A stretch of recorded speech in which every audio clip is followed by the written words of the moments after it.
Something terrible has started in Moscow.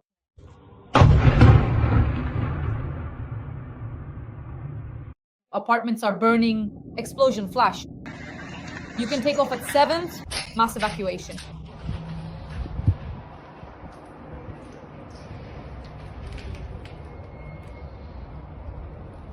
Residential buildings are burning, supposedly on Rublyovka.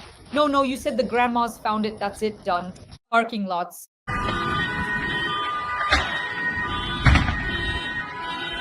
Airports are burning. Water is flying right above us. Shit, it changed. Almost 400 drones in total attacked Russia.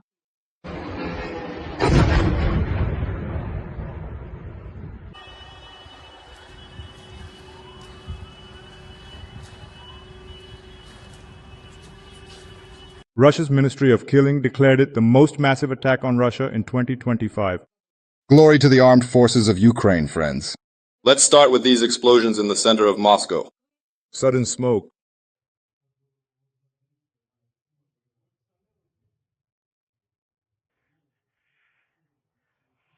But first of all, this isn't the center. Ukraine carried out an unprecedented drone attack on Russia. The Ministry of Killing of the Russian Federation reported allegedly intercepting 377 Ukrainian drones in various regions of the country.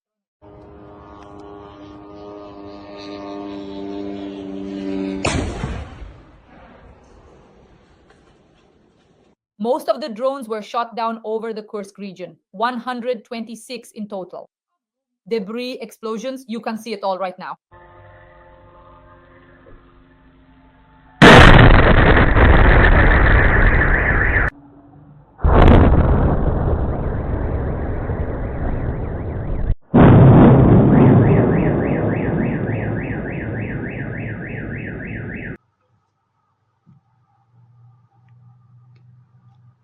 "91 drones were shot down in the Moscow region, shot down so hard that everything was on fire.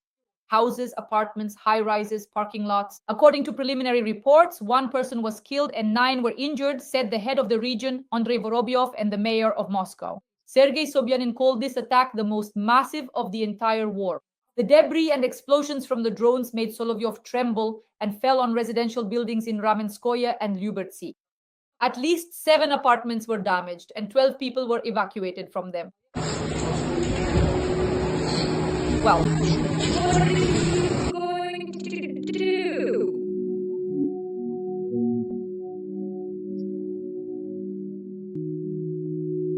It's dangerous. Out on the street, it's so that people wouldn't go outside then.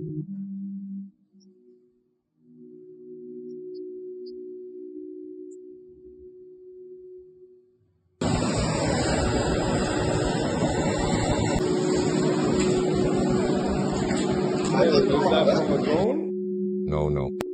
It hit the door directly. Oh no, right here. It hit the door directly. Look at that, wow! What happened to the entrance? A hit. Dad, I have my vows right here with me. Well, what exactly are we supposed to do now, Dad? Can you tell me what we are expected to do in this situation? Dad,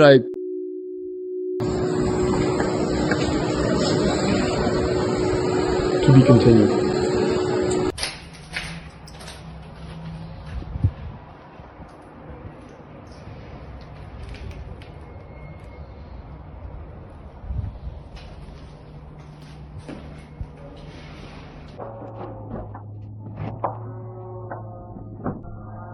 It's flying right above us. Shit. Restrictions were imposed on the arrival and departure of planes at Moscow airports. The investigative committee has opened a criminal case on terrorism in connection with the attack. What can we say about Russia, which constantly attacks Ukrainian cities, destroys Ukraine, and in fact invaded it? And here the investigative committee is opening a criminal case. War, my friends, is a boomerang. Friends, please like this video. We will watch all the footage of the attacks, unprecedented in scale, with 400 drones over Russian territory. We'll see how Moscow burned, the Moscow region, other regions, the Kursk region, and how our Ukrainian drones destroyed key military and critical infrastructure targets. Today is an unprecedentedly powerful day, friends. Today we have demonstrated our strength. Friends, Ukraine will attack Russia with hundreds of drones every night because Russia started a full-scale invasion of Ukraine, and this is the boomerang and the response. Please like this video and subscribe to my YouTube channel. Thank you for your support. We're heading towards 1 million in the comments, right where you're watching from, and a few kind words in support of Ukraine. Let's get started. Whoa. Winter has just hit our city, bringing a noticeable chill. An explosion, a flash, windows started blowing out. Moscow was massively attacked by drones at night. Residents of the building on Domodedovskaya Street in Moscow say that the drones arrived around 5 in the morning.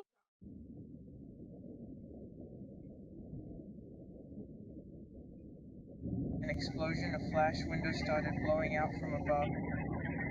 You could hear some part of the building structure shifting.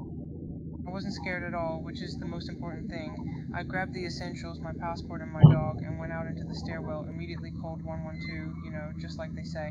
So about how many would that be, approximately? 5 to 10, I think. Yesterday I quietly started to submit. And what's that?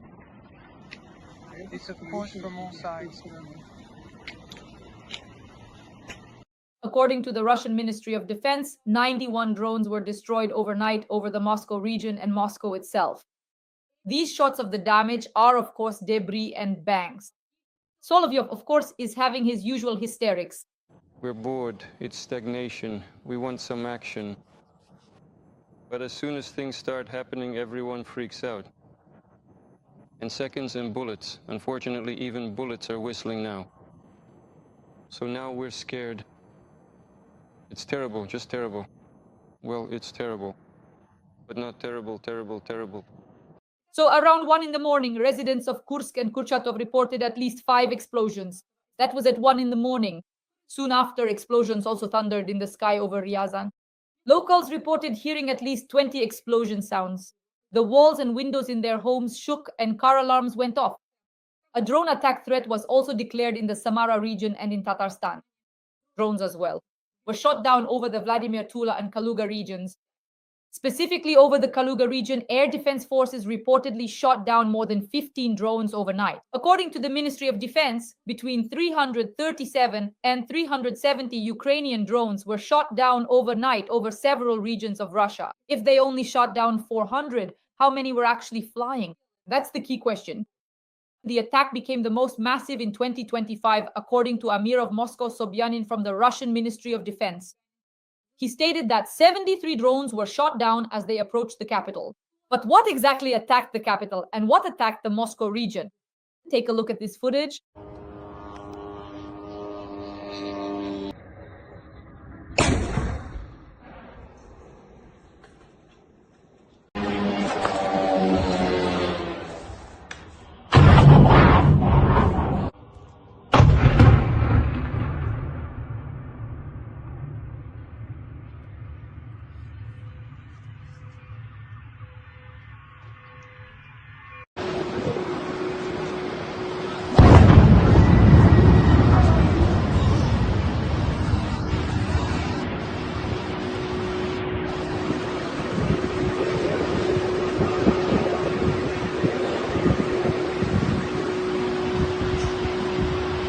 Here are more consequences of the air defense's fight against drones in the Moscow region. And here is the parking lot near Domodedovo airport after the drone attack. Yeah.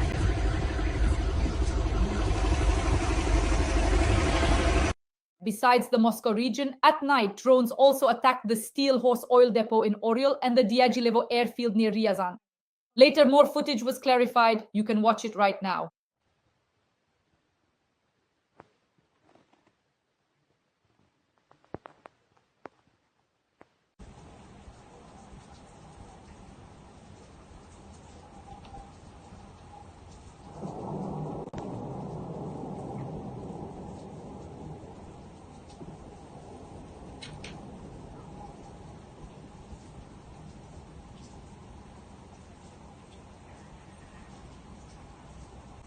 In Guzduri, after the Ukrainian drone attack, people remembered Oreshnik. The head of the defense committee, General Andrei Kartapolov, is calling for bombing. The decision is up to the Supreme Commander-in-Chief, but I think it wouldn't hurt to launch Oreshnik. In fact, it would be better to launch more than one. In other words, Russia attacked Ukraine in 2014. Attacks, kills, destroys, assaults, occupies. And now Ukraine is responding. They attacked us in their traditional manner. Hazelnut, hazelnut. What can one say? Friends, write your opinion about these shots in the comments. Write five words in support of Ukraine, the armament of Ukraine. This is very important. Despite the fact that Ukrainian drones regularly attack oil and military facilities in various regions of Russia, Moscow and the Moscow region turned out to be insufficiently prepared for the fact that this game can be played by two sides, or rather, not prepared at all. Putin's regime can't even properly ensure the security of the capital. Meanwhile, the head of the State Duma Defense Committee, General Kartapolov, has already called for a retaliatory strike on the nut orchards. Let us remind you that before February 24, 2022, no drones or missiles threatened Russian cities. So for the destroyed apartments and frightened Muscovites, they have only Putin to thank, as they say, and once again vote for him.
The massive attack on the Moscow region is a signal to Putin. This was stated by Andriy Kovalenko, head of the Center for Countering Disinformation under the National Security and Defense Council. According to him, this attack was the largest since the start of the full-scale invasion. This is an additional signal to Putin that a ceasefire from the air is also something he should be interested in. Kovalenko said, adding that not only oil refineries can be targets. But the most interesting thing, I want to tell you in secret, since your program is banned in the Baltics. Yes, so they won't hear it. Are they afraid of the truth? More and more, the political establishment in both Estonia and Latvia, as well as columnists, various analysts and others, are saying, well, if Ukraine collapses now, we will be occupied. The secret is that you have to earn Russian occupation. We have no intention of occupying them. Earn it. We will liberate them. You have to earn that too, you see? We will not occupy, we will liberate. About this movement, Vladimir Putin probably spoke. We're bored. Stagnation. We want some action. But as soon as something starts happening, everyone freaks out. And seconds and bullets. Unfortunately, even bullets are whistling now. So we're scared. It's terrifying, terrifying. Well, it's terrifying. But not terrifying, terrifying, terrifying. There are absolutely all the signs that Russia needs a pause in the war to recover its strength, said General Budanov, head of the Intelligence Directorate of the Ministry of Defense of Ukraine. They have reached their maximum. It's no longer possible to produce more than what is already being produced, said the head of the main intelligence directorate of the Ministry of Defense. Budanov emphasized that one day of war cost Russia just under $1 billion. Do you understand how much money that is? That's 41% of the official budget. Russia is spending its own resources while we have partners in this regard, but they are using their own funds, he explained.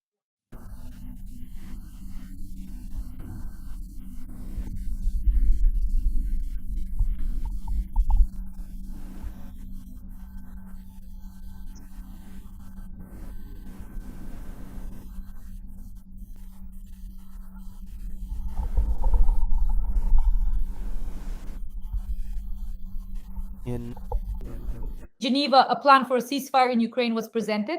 The Geneva Center for Security Policy has provided a 31-page plan outlining mechanisms for a ceasefire in Ukraine. Representatives from Ukraine, Russia, the US, and the EU took part in its preparation.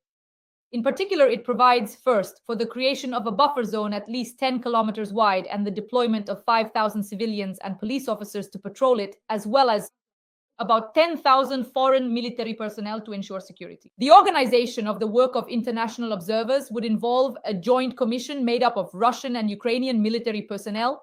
They would help the parties negotiate prisoner releases, carry out demining, and establish civilian corridors. The use of a ceasefire as the first step toward a broader package of agreements, including a political settlement, as well as an arms control agreement and measures to build trust and security between NATO and Russia. Strategic stability between the US and Russia, as well as discussions about the future of European security. Of course, we all say that Trump is doing these things right now, but we have to remember that he is our rival, our adversary, and soon we might have to fight him. Well, not fight in every sense, more like in terms of sanctions, diplomacy, and so on. But today he is doing the right thing, so let's pay attention to that. There is a window of opportunity, and that's a wonderful thing.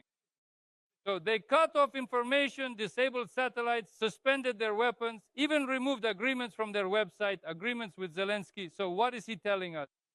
So for now, he's doing the right things, which means we should follow the track that's being proposed today. And the track being proposed goes as far as spiritual matters, like that vice president who appeared with a cross on his forehead. Marco Rubio, Secretary of State. Was it even possible to imagine this drama? No, it was absolutely impossible. Traditional values. This is a serious matter. What, are we not going to support this? Of course we will. Absolutely. We support everything. I absolutely love the way Donald Trump is behaving.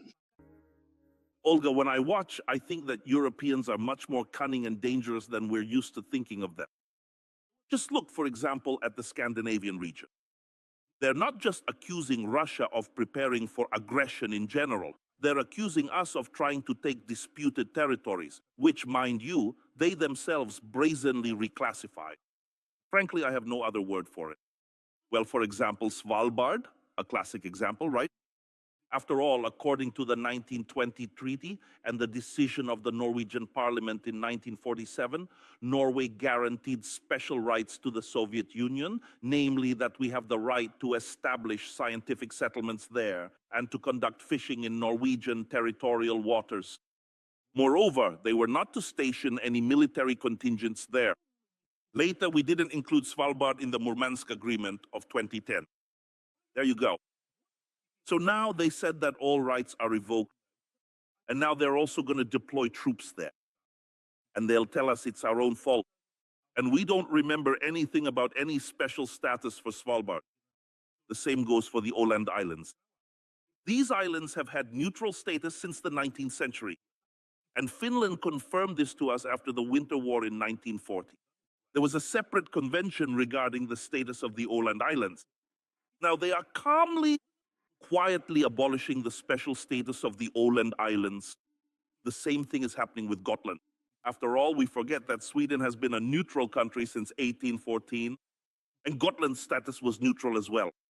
Now NATO military infrastructure will be stationed there, and all of this will happen amid cries that it's Russia threatening us, it's Russia that wants to change the status of these territories.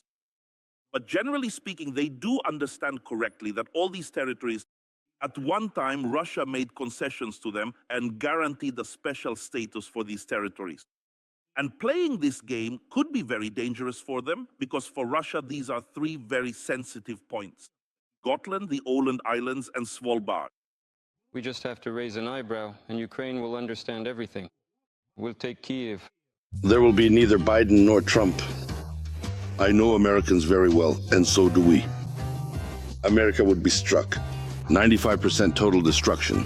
In other words, essentially, America would cease to exist. Americans are afraid of getting hit hard, and they could get hit not just any way, but with tactical and strategic nuclear weapons. And just one Poseidon could make life very lively for you. To force America and the NATO devils and those who surround them to get down on their knees and apologize for their actions. Friends, please like this video, subscribe to my YouTube channel, _Shaslivo, write kind words supporting Ukraine in the comments, and let us know where you're watching from. Thank you for supporting us. We work for a global audience, so they know the truth about Russian aggression and the war against Ukraine.